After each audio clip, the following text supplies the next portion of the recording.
Muy buenas tardes, mi gente. Muchas gracias por estar aquí para otro episodio de Investigando la Biblia. Realmente aprecio que ustedes estén aquí escuchándome, viendo los videos. Por favor, si no lo han hecho, like este video, suscríbanse, dejen sus comentarios, sus preguntas. Por favor, realmente lo apreciaría bastante. Muchas gracias.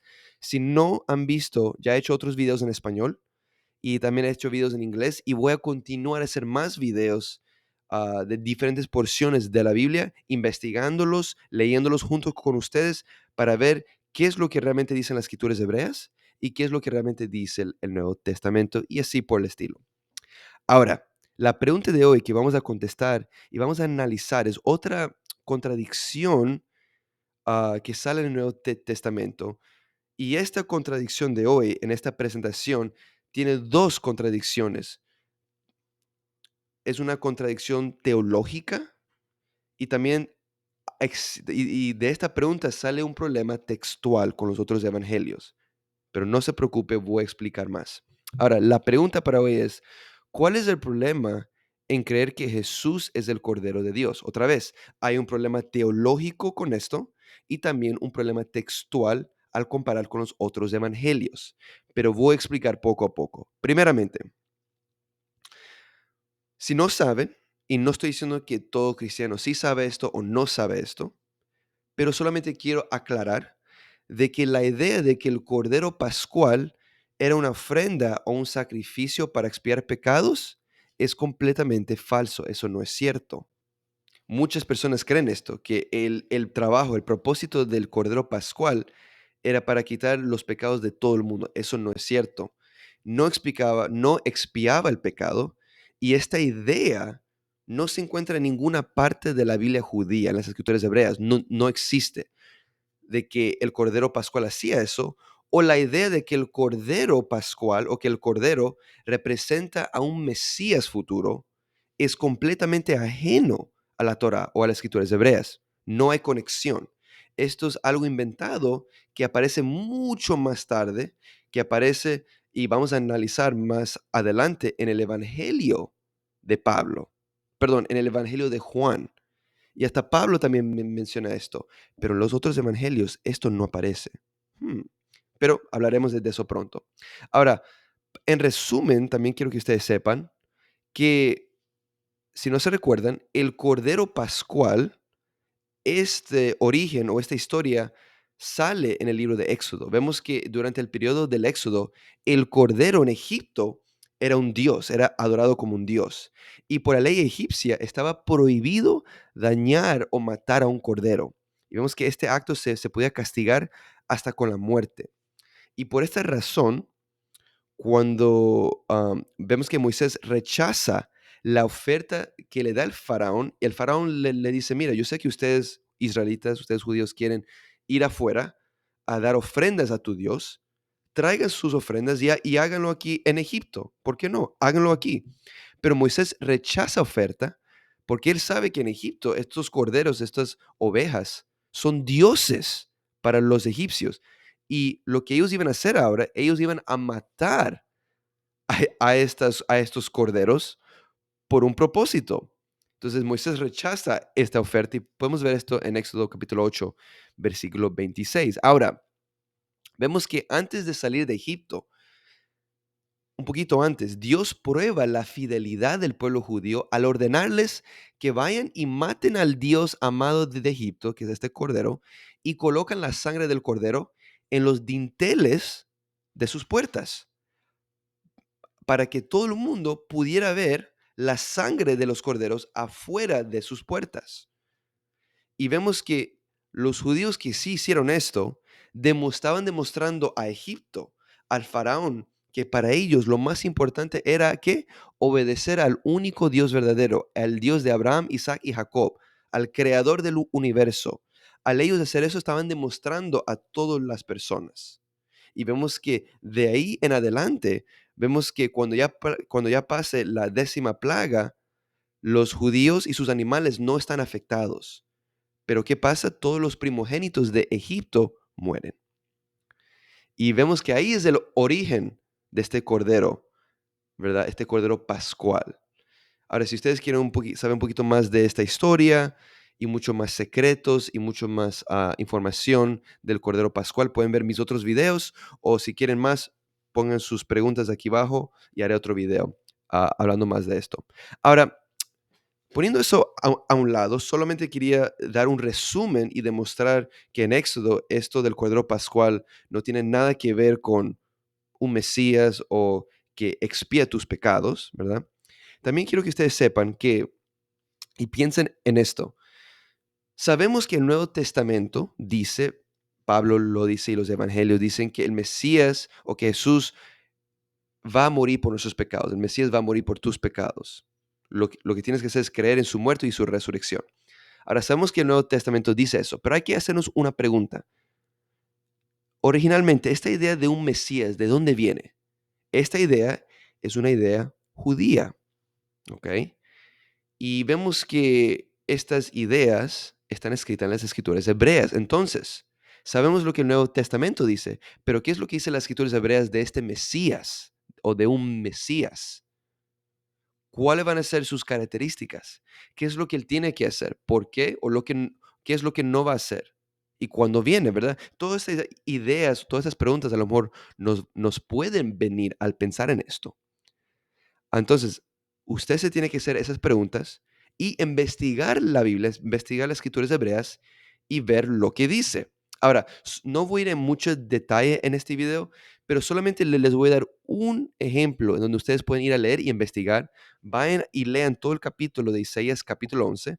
Es un capítulo profético, es un capítulo mesiánico, es un capítulo que habla del futuro, cómo va a ser, y del Mesías. Y se va a dar cuenta de algo. En ese capítulo nos dice cuál van a ser las características del Mesías y nos dice qué es lo que va a hacer. Pero ¿sabes lo que nunca dice en ese capítulo? Nunca dice que Él va a morir por tus pecados o que es el Cordero de Dios y que Él está aquí para morir por nuestros pecados. Nunca dice ninguna de esas dos ideas. Y vemos que Isaías capítulo 11 a lo mejor es uno de los mejores sitios. Es uno de los mejores sitios que Dios pudiera poner estas ideas de que el Mesías va a morir por tus pecados o que el Mesías es un cordero que va a quitar los pecados del mundo. Si eso realmente es cierto o si eso realmente es lo que las escrituras hebreas dicen o van a decir, este capítulo tenía que ser un sitio donde Dios o que el profeta Isaías ponga esta idea o diga esta idea, pero no aparece. Y también en ningún otro sitio donde habla del Mesías aparecen estas dos ideas. También vemos que Dios detesta el sacrificio humano y Él no quiere eso. Y la idea de que un hombre virtuoso, una persona buena, que no peca, una persona justa, mujer o hombre, vemos que esa idea de que alguien puede morir por tus pecados se va en contra de las escrituras hebreas. Y un ejemplo, Ezequiel capítulo 18, léanlo, de versículos 19 al 24, nos dice que Dios no quiere o acepta que ninguna persona buena muera por tus pecados. Él no acepta eso, Él no quiere eso. La persona que peca tiene la responsabilidad de hacer teshuvah y regresar a Dios. Y todo eso es posible. Haré otros videos en esos temas, o sea, no se preocupen. Ahora, sigamos.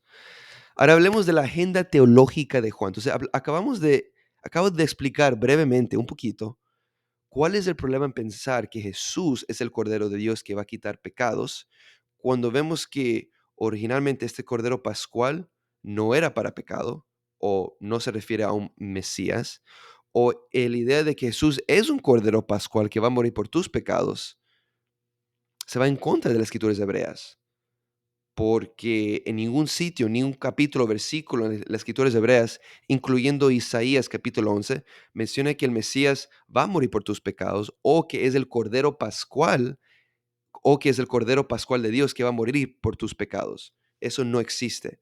Y también las escrituras hebreas se va en contra de esta idea de que alguien puede morir por tus pecados. Ahora, brevemente dije eso. Ahora hablemos del segundo problema, el problema textual en el Nuevo Testamento. Vemos que Juan quiere reforzar un punto teológico. Y el punto teológico es que Jesús es el Cordero de Dios que quita los pecados del mundo. ¿Ok? Pero ¿dónde dice eso? Juan, capítulo 1, versículo 29 y 36, que usted puede leer en su propio tiempo. Y vemos que también esta idea también aparece de los 4 evangelios, solamente esta idea solamente aparece en Juan. No vas a leer en Mateo, ni Marcos, ni Lucas que dice que Jesús es este cordero pascual de Dios que quita los pecados. Esa idea o ese punto teológico no existe en los evangelios. Pero en Revelación hay muchas alusiones directos o indirectos, dependiendo en cómo lees ciertos capítulos de Revelación, que se aluden a Jesús como el Cordero. Y eso aparece como unas 28 veces. Ahora, la muerte de, de, de Jesús supuestamente representa la salvación de Dios, ¿verdad? Y el Nuevo Testamento quiere como conectar como el sacrificio del Cordero y vemos como esa ofrenda esa ofrenda del Cordero también representó la salvación y salvó a a los israelitas en Egipto. También Jesús hace lo mismo, pero de otra forma, pero bien similar. Espero que nos entendamos ahí. Ahora, vemos que Juan quiere poner muchos detalles o muchas pistas que Jesús él es ese Cordero Pascual. Él es, por ejemplo, en Juan, ¿cuándo muere Jesús? Jesús muere a la misma hora como el Cordero, para demostrar que Jesús es el Cordero de Dios. Pregunta, ¿cuándo se mataban a los corderos para celebrar la Pascua o las tortas o la celebración de las tortas no fermentadas de la matzah? Se mataba a los corderos solamente el 14 de Nisan, un día antes de esa fiesta. Y podemos aprender todas estas leyes en Levítico 23, Deuteronomio 16 y en Éxodo también. Ahora, entonces Jesús muere el mismo día y la misma hora que los corderos el 14 de Nisan, en la tarde. Ese es el día y la hora que se mataban a los corderos. También en Juan, Jesús muere en el mismo sitio donde mueren los corderos en Jerusalén. Interesante. En Jerusalén se mataban en el templo a los corderos. Jesús también muere ¿dónde? En Jerusalén. Ahora, Jesús también supuestamente muere en las manos de los sacerdotes, de los judíos, pero específicamente de los sacerdotes que estaban encargados del templo. Los corderos también los mataban en el templo en manos de los sacerdotes. Juan 19, 31 al 37 es el único evangelio que dice que los romanos cortaron el lado de Jesús con una espada y no le rompieron sus piernas cuando estaba crucificado, cuando murió en el madero de tormento, para no violar la prohibición que está en Éxodo 12:46. Y si lo lees, dice que los huesos del Cordero Pascual no se podían quebrar. Y a Jesús tampoco no le hicieron lo mismo. Otro punto más que Juan quiere, que hay una conexión entre el Cordero Pascual y Jesús. Pero como acabo de mencionar, esta idea no aparece en ninguno de los otros evangelios, ni una sola vez, ninguna. Aquí hay una contradicción de mensajes. Juan dice esto, y no voy a entrar en detalle por qué Juan quiere esto realmente, históricamente, y los otros evangelios tienen otros mensajes que en otro video puedo hablar y mencionar en más detalle. Ahora, ¿de dónde saca esta idea Juan? ¿Verdad? ¿De dónde? A lo mejor de Pablo. Y podemos ver esta idea en 1 Corintios 5:7. Ahora, tampoco, si no saben, esta idea de que Jesús fue crucificado el 14 de Nisan también sale en el Evangelio de Pedro 3. Entonces, esto porque si usted analiza los 4 evangelios, Juan es el único que dice que Jesús muere el 14 de Nisan y que la última cena de Jesús realmente no es una cena pascual. No es una cena pascual. Pero los otros 3 evangelios dicen que Jesús murió el 15 de Nisan y que su última cena fue una cena pascual con sus discípulos. Juan no tiene esto. ¿Y por qué? Porque el que escribió Juan quiere que Jesús sea y es el Cordero Pascual de Dios que fue crucificado el 14 de Nisan. Entonces, en conclusión, vemos que hay 2 problemas en pensar esto. Un problema teológico, se va en contra de las escrituras hebreas, y también se va en contra de los mensajes o los textos de los otros evangelios. Sumamente interesante. Por favor, vean mis otros videos para que puedan entender un poquito más de lo que dije hoy. Pongan sus likes. Gracias por todo y hasta la próxima.